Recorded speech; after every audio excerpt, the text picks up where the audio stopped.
Quisiera invitarle a que se ponga de pie para leer la palabra del Señor conmigo. Vamos a leer desde el versículo 1 hasta el versículo 10.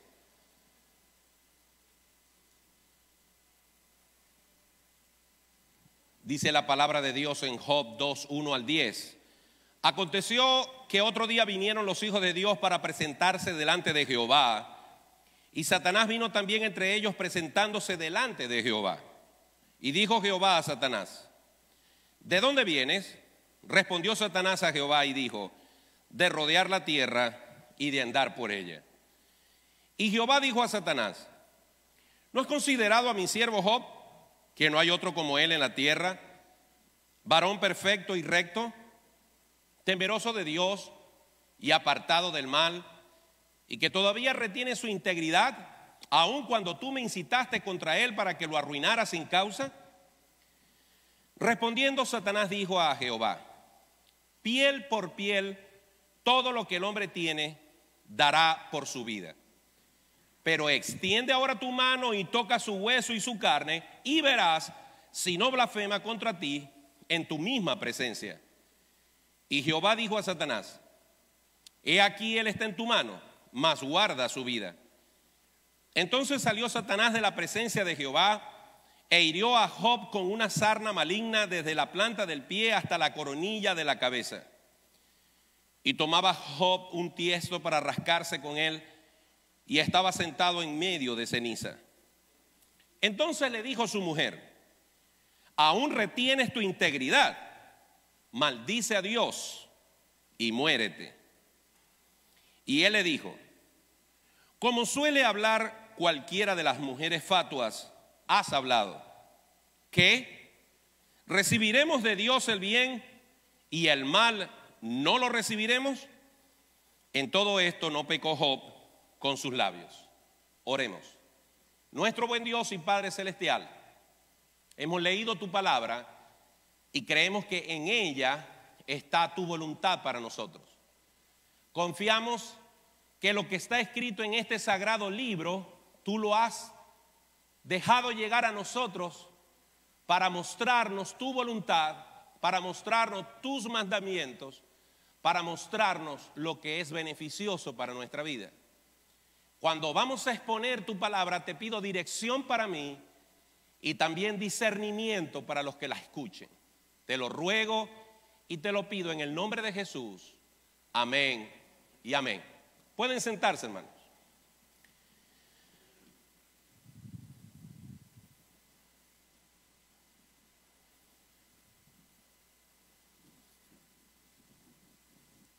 Quisiera comenzar este sermón con una anécdota de la vida diaria. Cuando yo venía a este país de visita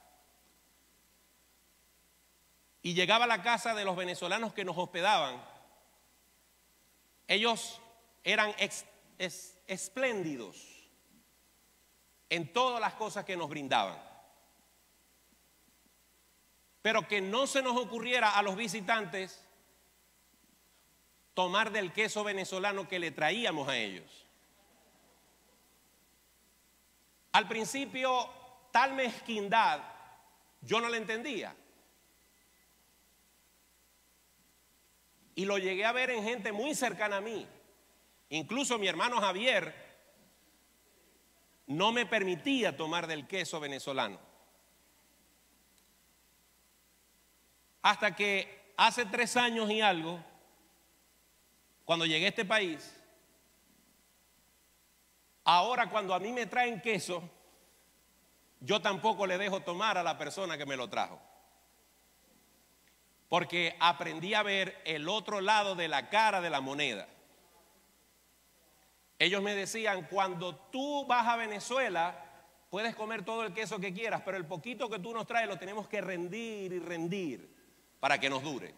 Eso yo no lo entendía hasta que me tocó vivirlo a mí.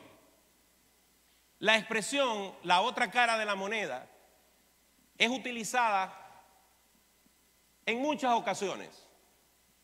Por ejemplo, cuando alguien está contando una historia desde su perspectiva, siempre es bueno escuchar otras versiones para ver la otra cara de la moneda.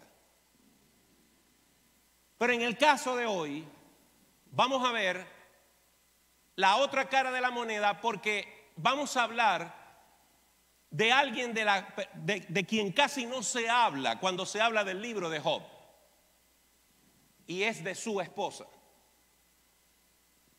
Sin embargo, ellos eran un matrimonio, marido y mujer, pero siempre se habla de Job y de Job y de Job y de sus amigos, pero poco se habla de su mujer. Realmente en el libro de Job ella solamente es mencionada en este capítulo y en este versículo 9. No se sabe con certeza qué pasó con ella. Algunas tradiciones que son fuera de la Biblia cuentan que Job enviudó y volvió a casarse, pero no hay nada seguro sobre eso. El libro de Job es un libro denso, con una historia tremenda. Pero las dos principales lecciones del libro de Job son: uno, comprobar, demostrar, enseñar que la fe salvadora, la fe verdadera, la fe que te lleva al cielo, la fe que te hace hijo de Dios, esa fe jamás dejará de ser en la persona que ha creído verdaderamente en Dios. No importa cualquiera sea las circunstancias, la fe verdadera perseverará hasta el fin. La segunda verdad del libro de Job es que Dios se nos muestra como el soberano creador, como el Dios que ha hecho todas las cosas y es dueño de todas las cosas, pero que también es sabio y sabe lo que hace aunque nosotros no lo podamos entender. Esas son básicamente, entre otras enseñanzas, una forma de resumir el libro de Job. Hay algo curioso que tenemos que tomar en cuenta cada vez que hablemos de Job. Job nunca supo por qué pasó por todo lo que pasó. Él nunca supo de esta conversación entre Dios y Satanás. Hay un libro muy famoso que yo lo he mencionado aquí otras veces que se llama Cuando lo que Dios hace no tiene sentido, de James Dobson, ¿no? Para Job no tenía sentido lo que a él le aconteció, porque Dios mismo se refiere a él como varón perfecto, temeroso de Dios. No hay como él en la tierra. Pero Job nunca supo eso. Él nunca entendió por qué en pocas horas, en pocos días, toda su vida se derrumbó. Y todo el libro de Job es una conversación de Job con sus amigos, ellos acusándoles, él defendiéndose, y al final Dios reprendiéndole, mostrándole su poder, su soberanía, y al final Job siendo restaurado doblemente de todo lo que tenía. Pero Job demostró desde el capítulo 1 hasta el final que aunque él no entendía, él confiaba en Dios. Y esa es la lección que todo cristiano debe aprender de este libro. Que no importa lo que estés atravesando, muy especialmente si lo que te está pasando, tú no sabes por qué te está pasando, no importa. La lección de este sermón y del libro de Job es: confía en Dios, descansa en Él. Pero hay una persona que forma parte de esta historia, que aunque poco se menciona, hoy nos va a ocupar parte del sermón, y es la esposa de Job, la mujer que dormía con él en la misma cama.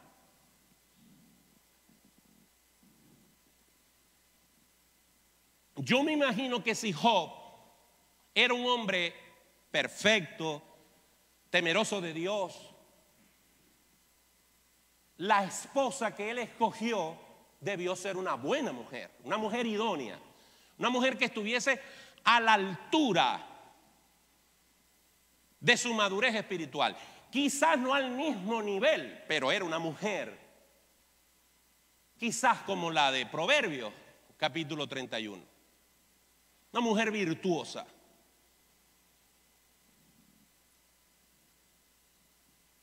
Pero la pregunta es, ¿por qué ante estas circunstancias Job actuó de una manera y su mujer actuó de otra?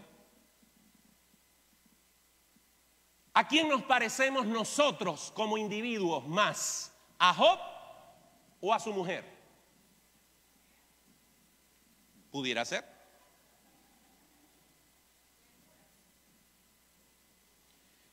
Hoy quiero hablarle de 4 cosas. En primer lugar, todos nos vemos iguales, parecemos iguales, cuando las condiciones son de bonanza y paz. Todos estos soldados en el avión, listos para una misión militar, en el avión se ven iguales, pero su desempeño individual comienza cuando se abre la compuerta y hay que lanzarse al vacío. Y el primer pensamiento va a ser: ¿abrirá el paracaídas? ¿Quién me está esperando allá abajo? ¿Cómo voy a responder a la batalla? Ahí, en la batalla, se nota la diferencia. Como cristianos, en nuestros tiempos de bonanza, en nuestros tiempos de paz, cuando todo camina medianamente bien, razonablemente bien, aceptablemente bien, todos somos adoradores, venimos a la iglesia, ofrendamos, compartimos la fe con otros y vivimos una vida cristiana promedio. Obedecemos al Señor. Pero ¿qué pasa? ¿Qué sucede cuando viene la prueba? Cuando viene la dificultad.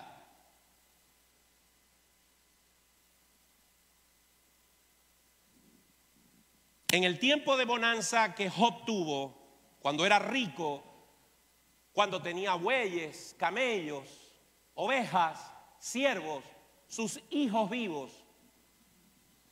Job aprovechó ese tiempo para buscar de Dios. Hacía sacrificios a Dios todos los días, incluso por sus hijos, por si habían pecado. Era el sacerdote de su casa. Era el hombre que velaba no solamente por el bienestar material, sino espiritual de su hogar. Aprovechó los tiempos de provisión, de abundancia, de paz de su hogar para adorar a Dios. Y posiblemente su mujer estaba segura y acobijada en el sacerdocio de su esposo. Job no esperó que llegara la tormenta para buscar de Dios. Ya él lo hacía cuando todo estaba en calma. Un recordatorio para nosotros de que debemos buscar a Dios, alabar a Dios, exaltar su nombre y prepararnos espiritualmente para cuando la tormenta llegue. Y no esperar que la tormenta nos arrope para clamar a Dios que nos ayude.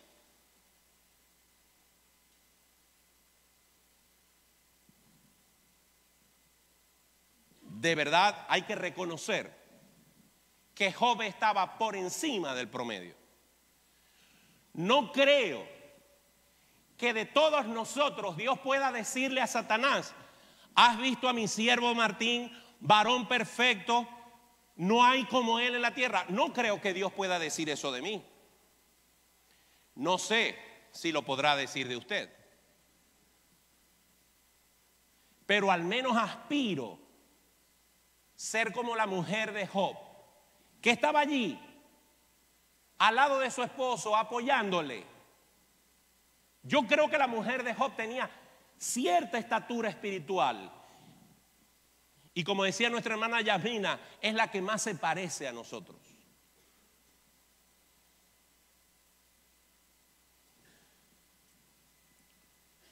Pero esto nos lleva al segundo punto. Las pruebas van a sacar lo que hay en nuestro corazón. Si pueden poner la segunda lámina, se los agradecería. Las pruebas van a sacar lo que hay en nuestro corazón. Yo quiero invitarles un momento a que abramos nuestras Biblias en la primera carta del apóstol Pedro. Un pasaje sobre el cual ya yo he predicado en otras ocasiones acá y que a mí me gusta mucho leer. Acuérdense que estamos hablando de la fe salvadora que nunca se rinde. Y primera carta del apóstol Pedro, capítulo 1, versículos 6 y 7 dice: en lo cual vosotros os alegráis, aunque ahora por un poco de tiempo, si es necesario, tengáis que ser afligidos en diversas pruebas, para que, sometida a prueba vuestra fe, mucho más preciosa que el oro, el cual, aunque perecedero se prueba con fuego, sea hallada en alabanza, gloria y honra cuando sea manifestado Jesucristo. Hermanos, inevitablemente, los cristianos vamos a ser colocados en situaciones difíciles, ya sea por nuestros errores, por nuestra desobediencia, por nuestro pecado, por descuidarnos, por permitir que Satanás, como lo explica Santiago en el capítulo 1, nos tiente desde nuestra concupiscencia y nosotros permitamos que el pecado dé a luz la muerte en nuestra vida y ofendamos a Dios y tengamos que sufrir las consecuencias. Esa puede ser una razón. Pero también es posible, y es lo que nos trajo a esta parte del sermón, que lo que te esté pasando no sea resultado de tu desobediencia, lo cual tú podrías entender y aceptar, sino que cuando lo que te pasa, tú no lo provocaste, tú no lo buscaste, tú estabas haciendo lo correcto y a pesar de ello, Dios permite que te pasen cosas inexplicablemente malas. Ese es el caso de Job. El Señor lo exprimió. El Señor permitió. El Señor dejó. El Señor le dio luz verde a Satanás para que Job fuera metido en el horno de la prueba. ¿Por qué Dios lo permitió? En el tercer punto lo voy a explicar. Lo cierto es que lo permitió. Satanás, que alguna vez fue el ángel más bello de la corte celestial, llamado Luzbel, en algún momento se desvió del propósito que Dios le dio cuando lo creó. Y logró arrastrar con él a parte de los ángeles del cielo. Ahora, si Satanás logró convencer a algunos ángeles para que desobedecieran a su creador, él estaba persiguiendo el mismo propósito con Job. Él estaba discutiendo con Dios y le estaba diciendo: Dios te obedece, Job te alaba, Job te adora, porque lo tienes en la buena, porque es rico, porque está sano, porque tiene hijos, porque tiene una esposa que lo apoya, porque tiene amigos que lo quieren. Quítale esas cosas y verás cómo blasfema contra ti. Y ese es el propósito que Satanás tiene cuando te tienta. Y ese es el propósito que Satanás tiene cuando quiere probarte.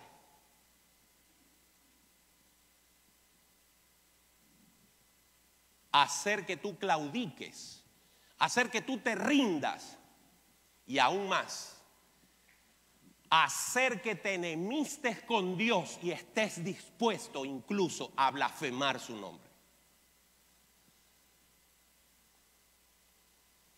Pero vemos a un Job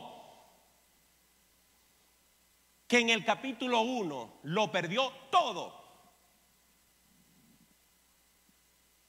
Siervo tras siervo vino a darle una noticia y sin haber terminado uno, ya el otro comenzaba a dar otras malas noticias. Incluso la muerte de sus hijos. Ahora imagínese cómo se pudo sentir Job cuando una pared de malas noticias se le vino encima aplastándolo. Tal era la solidez, tal era la fe de Job, tal era la reserva espiritual que había acumulado en todos esos años de adoración a Dios, que él fue capaz de decir: desnudo salí del vientre de mi madre, Jehová dio, Jehová quitó, sea el nombre de Jehová bendito. Y eso solo lo puede decir alguien que tiene en su corazón adoración para Dios, no solamente cuando las cosas están bien, sino cuando están mal. En esa primera fase del horno de Job, no se dice nada de su mujer, ni para bien, ni para mal. Pero yo me imagino, yo supongo que hasta ese punto la mujer de Job estaba dispuesta a soportar. Y quizás lo consoló, lloraron juntos, quizás se abrazaron y quizás pasaron esa primera noche de amargura, de tristeza, diciendo: Señor, no lo entendemos, pero alabamos tu nombre. Pero esto nos lleva entonces al tercer punto. ¿Y por qué vemos un cambio radical en este capítulo en la actitud de la mujer de Job? El capítulo 2 comienza con una nueva conversación casi idéntica a la primera. El mismo diálogo, y llega un punto en el que se diferencia, porque Dios le dice a Satanás: ¿te has dado cuenta que a pesar de que yo te autoricé, yo permití que tú arruinaras materialmente a Job y le causara la tristeza de la muerte de sus hijos? ¿Te has dado cuenta que él todavía retiene su integridad? Que lo que tú pensabas que él iba a blasfemar de mí no se concretó. ¿Te das cuenta que Job es un hombre que cree en mí verdaderamente? Satanás dice, parafraseando: el problema es que no le has dado donde duele. Piel por piel dará el hombre por su vida. Una cosa es que le quite los camellos, una cosa es que le quitemos las ovejas, una cosa es que se arruine Job, pero eso mañana lo puede recuperar. El problema es cuando el problema esté en su cuerpo. Ahí, con todo lo que ya le ha pasado, ahí él va a quebrar sus piernas y va a blasfemar contra ti. Y Dios hace algo que ninguno de nosotros en nuestra mente racional lo puede entender. Él le dice a Satanás: haz con él lo que quieras, como la primera vez, pero no toques su vida, su alma. E inmediatamente a Job lo cubrió una sarna maligna desde la cabeza hasta la planta del pie. ¿Por qué Dios hace esas cosas? Tal y como lo dije en el punto 2. Porque Dios es soberano. A todos nos gusta que Dios sea amor. Qué bueno es el amor de Dios, que ha dado a su Hijo unigénito para que todo aquel que en Él crea no se pierda, mas tenga vida eterna. De esa manera nos amó Dios, que dio a su Hijo por nosotros. Dios es bondadoso, Dios es misericordioso, Dios es proveedor, Dios es sanador, Dios es omnipotente. No hay nada que Dios no pueda hacer. A todos nos encantan esos atributos de Dios. Pero uno de los atributos de Dios, de los que menos se habla, porque es de los que menos le gusta a los cristianos, es que Dios es soberano. Y soberano quiere decir que Dios hace lo que Él quiera hacer. Y no te va a dar explicaciones. Él no está obligado a excusarse contigo. Él hizo al universo, Él hizo la tierra, Él hizo los átomos. ¿Qué tienes tú que cuestionarle a Dios?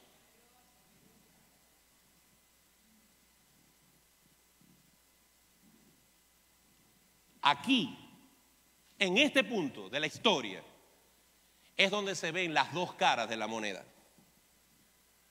Hasta aquí vemos a un Job que adora a Dios. Vemos a una mujer que, aunque no se dice, podemos inferir que lo acompañó hasta aquí. Pero una mañana, cuando la mujer se paró y vio a Job todo blanco, lleno de escamas, rascándose con un pedazo de madera, sentado en medio de cenizas, casi desnudo, lleno de llagas, y hacía poco tuvieron que enterrar a sus hijos, y todavía estaban humeantes los terrenos donde estaban sus ganados que quemaron y saquearon. Cuando aquella mujer vio ese cuadro, no pudo aceptar la soberanía de Dios. No pudo aceptar que el Dios creador de todas las cosas sabía lo que estaba haciendo, pero ella no lo podía digerir. Y ese es el punto, mis queridos hermanos, donde Dios te ha llevado, donde Dios te está llevando, o donde Dios algún día te va a llevar, para que se demuestre de qué está hecha tu fe.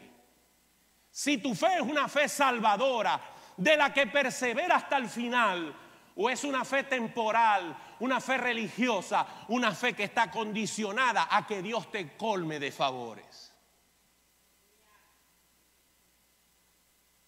Miren, yo no quiero ser tan injusto con la mujer de Job, porque yo me siento más parecido a ella.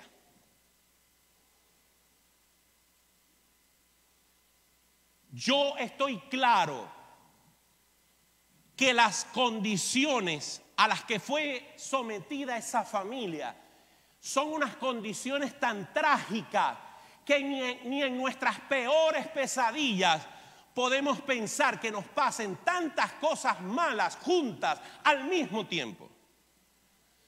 La presión fue tremenda.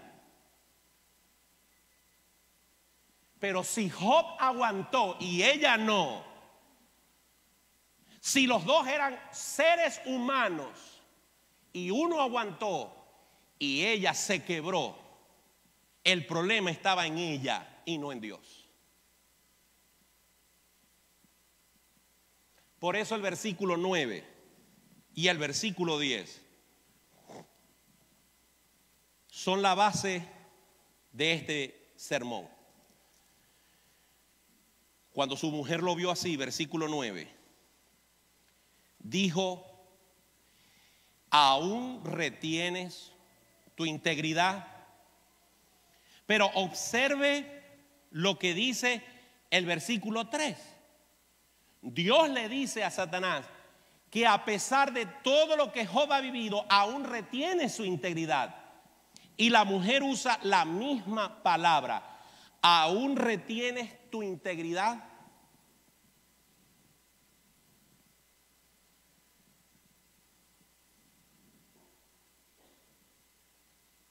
Integridad significa ser de una sola pieza,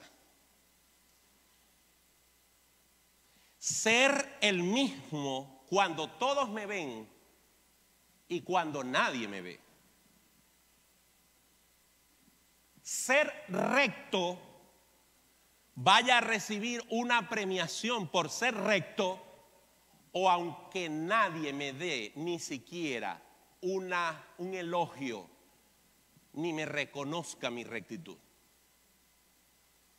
Integridad significa ser fiel a Dios en las buenas y ser fiel a Dios en las malas. Alabar su nombre cuando tengo ganas y alabar su nombre cuando no me provoca. Pero la fe, la confianza, la convicción, la seguridad de que estoy en las manos del Dios vivo me lleva a alabarlo cualesquiera sea mi situación. Eso es integridad. Y eso es lo que Dios le dijo a Satanás. ¿No te das cuenta que él retiene su integridad? Y eso es lo que le molestaba a la mujer en este punto. Yo entiendo lo que dijiste en el capítulo 1, Job. Jehová dio, Jehová quitó, sea el nombre de Jehová bendito. Pero hasta aquí te acompaño. No es posible que el Dios al que has adorado, al que has servido, al que le has hecho sacrificios, al que le has mostrado santidad y rectitud, no puede ser que Dios haya permitido que todas estas cosas te arropen, nos arropen. Maldice a Dios y muérete. ¿Hasta cuándo le eres fiel a Dios? La mujer de Job era un megáfono de Satanás. La mujer de Job, sin darse cuenta, fue un mensajero de Satanás, tratando de convencer a Job de que era inútil servir a un Dios que permitía esas cosas. Hermanos, pero vamos a ser sinceros. El mundo de hoy está lleno de cristianos, está lleno de iglesias y está lleno de predicadores que presentan a un Dios que te va a poner siempre en condiciones buenas, que siempre te va a hacer rico, que siempre te va a hacer sano, que siempre te va a hacer próspero, que siempre te va a colocar en una situación positiva. Muchas iglesias y predicadores, y lo peor, muchos creyentes viven buscando un evangelio de prosperidad, un evangelio de sanidad, un evangelio de aparente victoria, porque tienen comezón de oír solamente de lo bueno. Pocos están preparados, pocos estamos preparados para entender que la victoria nuestra no está en las cosas materiales, que las promesas de Dios en su gran mayoría están en un contexto espiritual, porque este mundo terrenal es temporal, pero el mundo que nos espera, las mansiones celestiales que Cristo ha preparado y está preparando para nosotros, son eternas, y esas no nos las puede quitar nada ni nadie. La Biblia promete, la Biblia afirma que nuestro nombre está anotado en el libro de la vida, que estamos en las manos de Dios y que nadie nos podrá apartar de ella. Pero todo el mundo está enfocado en este mundo, en esta materia, en cómo me va aquí. Y la fidelidad de muchos cristianos está sujeta a cómo Dios me va a prosperar o me va a resolver mis problemas. Por eso la mujer de Job se cansó. Por eso la mujer de Job dijo: hasta aquí acompaño a Dios. Y me molesta, le dijo a Job, me molesta que tú retengas tu integridad. Maldice a Dios, blasfema de Dios y termina de morirte.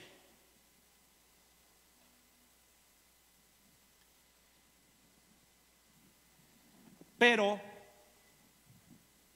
a mí me alegra, en cierta forma, que la esposa de Job haya hecho eso, haya dicho eso. Porque entonces nos mostró cómo responde un hombre que entiende que Dios es soberano. Le dijo: como las mujeres fatuas, como las mujeres que no se parecen a ti, porque si tú fueras como una de ellas no me extrañaría, pero has hablado como esas mujeres fatuas a las que tú no te parecías. Y entonces agrega dos preguntas. ¿Qué? Como cuando un hijo nos responde mal y nosotros le dijimos: ¿qué dijiste?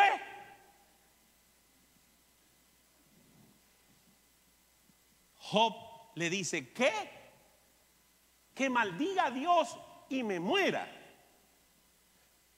Que solamente alabe a Dios cuando las cosas van bien. Recibiremos de Dios las cosas buenas, pero cuando vengan las malas le daremos la espalda.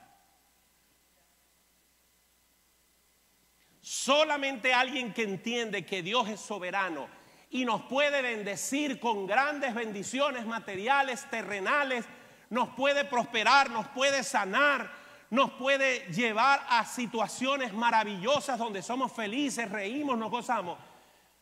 Pero un cristiano que también entiende que porque Dios lo quiere, porque tiene un propósito, aunque no lo entendamos, puede permitir desgracias en nuestra vida. Solamente ese tipo de cristiano puede tener la actitud de Job.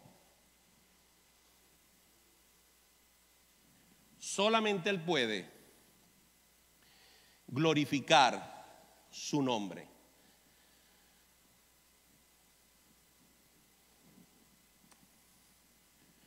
Y esto nos lleva al final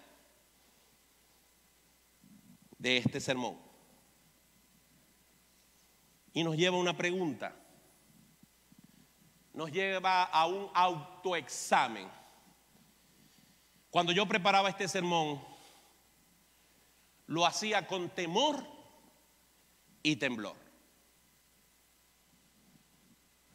¿Por qué?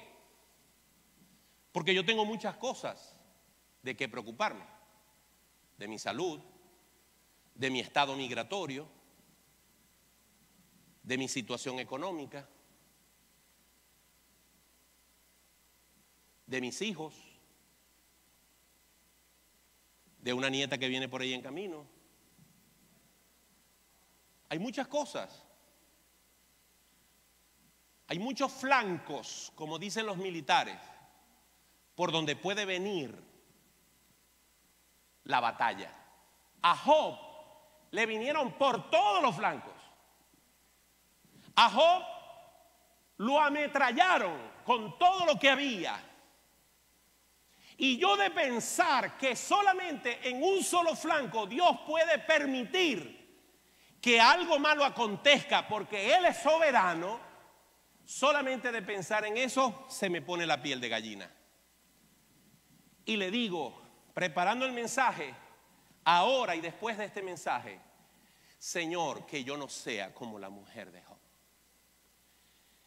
Que cuando llegue la prueba, que cuando llegue la circunstancia difícil, como ya han llegado, como hoy en día hay algunas en mi vida y en la suya, y cuando vengan las que falten hasta que me vaya con Cristo, yo siempre pueda decir: Jehová dio, Jehová quitó, sea el nombre de Jehová bendito.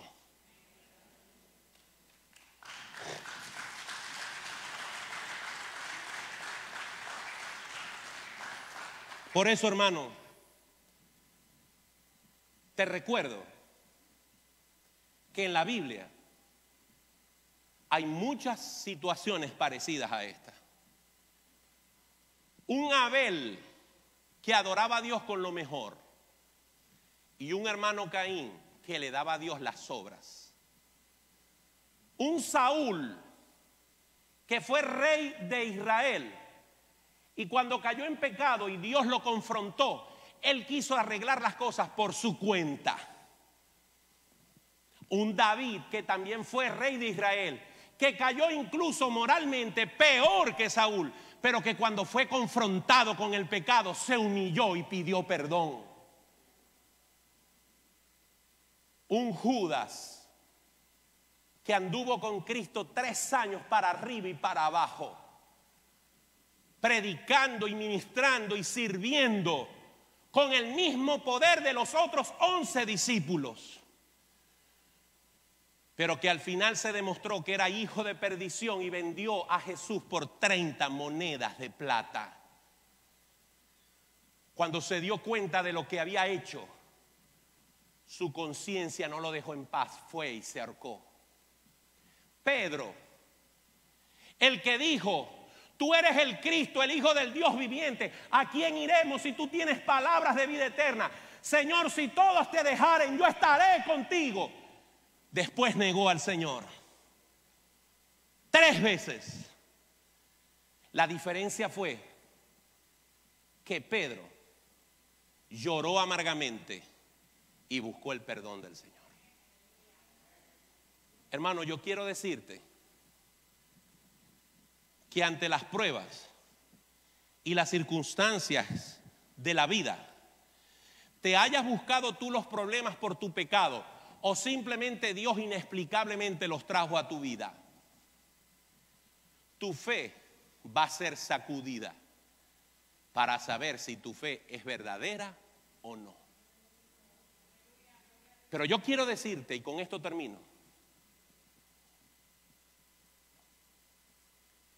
que si tu fe persevera, si se demuestra que tu fe no es una fe religiosa, una fe temporal, sino la fe espiritual de la que la Biblia habla, Dios será glorificado, Satanás será humillado y los ángeles del cielo glorificarán a Dios por lo que ha hecho en tu vida.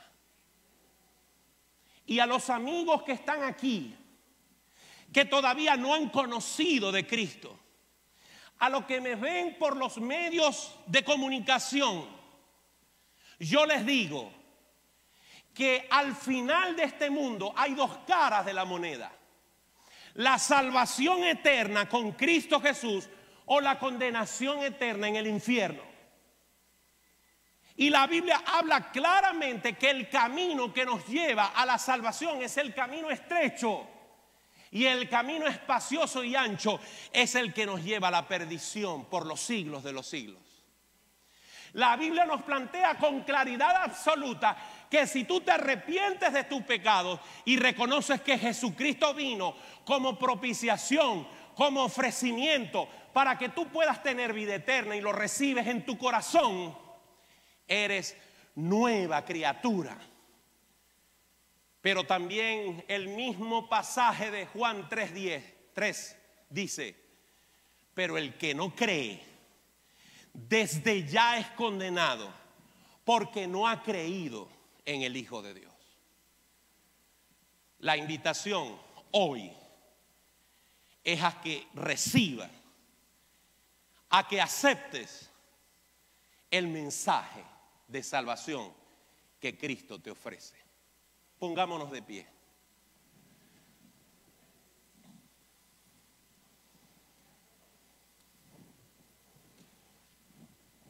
Oremos. Nuestro buen Dios y Padre Celestial, te damos gracias por esta tarde en la que tú nos has permitido contemplar que eres un Dios soberano, que ante tu soberanía solamente tenemos dos opciones: alabarte aunque estemos ahogados de lágrimas, ahogados en llanto, podamos decir: bendecimos tu nombre, Dios. No entiendo por qué has permitido esto, pero te alabo. O podemos enojarnos contigo. Podemos acusarte de que nos traicionaste, de que nos abandonaste. Pero tu palabra nos enseña que a los que aman a Dios, todas las cosas, buenas o malas, les ayudan a bien. A que debemos recibir con gratitud las cosas buenas, pero aquellas que no lo son, también decir: Padre, si tú lo has permitido, es porque tienes algo detrás de esto para mí. Señor, opera convencimiento de pecado, de justicia y de juicio en el corazón de quienes ven esta transmisión y de los que están sentados en este templo, para que si aún no han tenido un encuentro personal con tu Hijo Jesucristo, hoy puedan ellos sentir esa necesidad de arrepentirse y de venir a ti como Señor y Salvador. Hazlo en el nombre de Jesús. Todas estas cosas las ponemos en tus manos, sabiendo que eres oidor de nuestras oraciones. Te damos gracias. Amén y amén. Que el Señor les bendiga, hermano. Y así puesto de pie, les voy a invitar a que cante este precioso canto, porque Dios, como dice la palabra, es misericordioso, tardo para la ira y grande en misericordia y en verdad.